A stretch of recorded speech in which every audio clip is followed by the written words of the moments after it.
अस्सलाम वालेकुम दोस्तों। 26 सितंबर 1983 B-59 नामी सोवियत यूनियन की एक सबमरीन कैरेबियन सी में अमेरिका से चंद किलोमीटर दूर ही हमले के लिए तैयार थी। इसी दौरान अमेरिकन आर्मी के रेडार में यह सबमरीन स्पॉट हो जाती है, जिसके बाद अमेरिकी नेवी के जहाज इसे बाहर लाने के लिए छोटे छोटे मिसाइल फायर करते हैं। ये मिसाइल इतने खतरनाक होते हैं कि अगर इनमें से कोई एक मिसाइल भी सबमरीन के करीब फटे तो ये पूरी सबमरीन को तबाह कर सकता है, जिससे सबमरीन में मौजूद कैप्टन को ये लगता है कि अमेरिका और सोवियत यूनियन के दरमियान न्यूक्लियर वार शुरू हो चुकी है और अब सबमरीन में मौजूद न्यूक्लियर टॉर्पीडो मिसाइल फायर करने का वक्त आ चुका है। कैप्टन न्यूक्लियर मिसाइल फायर करने के लिए हाथ आगे बढ़ाते हैं कि अचानक कुछ ऐसा होता है जिसकी वजह से इस दुनिया को एक नई जिंदगी मिल जाती है। मेजर टीवी वीडियोस में एक बार फिर से खुशामदीद। दोस्तों, वीडियो बनाने में हमारी बहुत ज़्यादा मेहनत लगती है और आपका एक सब्सक्राइब हमारी हौसला अफजाई कर सकता है। तो दोस्तों, अगर आप चैनल पर नए हैं तो चैनल को सब्सक्राइब ज़रूर कर दें। 1983 में अमेरिका और सोवियत यूनियन के दरमियान कोल्ड वार जारी थी।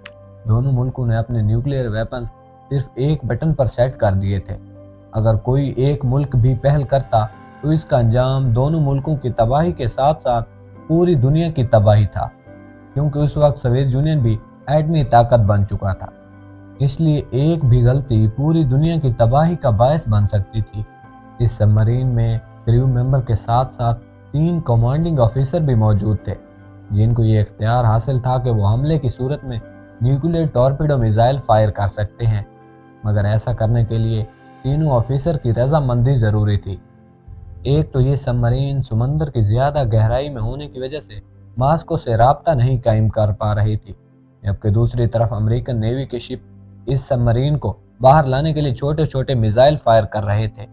इससे शिप के कैप्टन ने समझा कि मास्को और अमेरिका के दरमियान न्यूक्लियर वार शुरू हो चुकी है और अब वक्त आ चुका है कि वो न्यूक्लियर टॉर्पीडो मिसाइल फायर कर दें।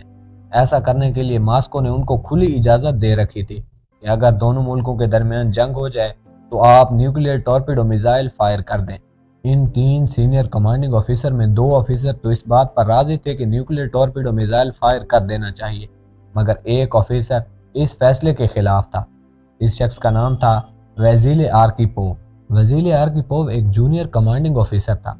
इसने अपने ऑफिसर्स की इन फैसले की खिलाफ वर्जी की और कहा कि हमें कोई भी कंफर्मेशन नहीं है कि मास्को और अमेरिका के दरमियान जंग छिड़ चुकी है और ना ही हमारा मास्को से कोई राब्ता हो रहा है, इसलिए न्यूक्लियर टॉर्पीडो मिसाइल फायर करना एक रिस्की काम है। वजीर आर्कीपोव ने मशवरा दिया कि हमें पहले सरफेस पर जाना चाहिए और फिर वहां से जाकर मास्को से राब्ता कायम करना चाहिए, क्योंकि न्यूक्लियर मिसाइल को फायर करना बहुत खतरनाक इक़दाम है। बाकी 2 ऑफिसर भी इसकी राय को मान लेते हैं, लिहाजा सबमरीन को सरफेस पर लाया जाता है। जैसे ही सबमरीन सरफेस पर आती है, इसका मास्को से कांटेक्ट हो जाता है। वहां से इनको वापस आने का ऑर्डर दिया जाता है, क्योंकि उस वक्त दोनों मुल्कों के दरमियान मुज़ाकरात तय पा गए थे। अमेरिका ने सोवियत यूनियन के, जबकि सोवियत यूनियन ने अमेरिका के मुतालबात मान लिए थे। इस तरह वजीर आर्कीपोव की वजह से पूरी दुनिया एक बार फिर से तबाही के दहाने से बच गई। वीडियो कैसी लगी कमेंट सेक्शन में अपनी कीमती राय का इजहार ज़रूर करें।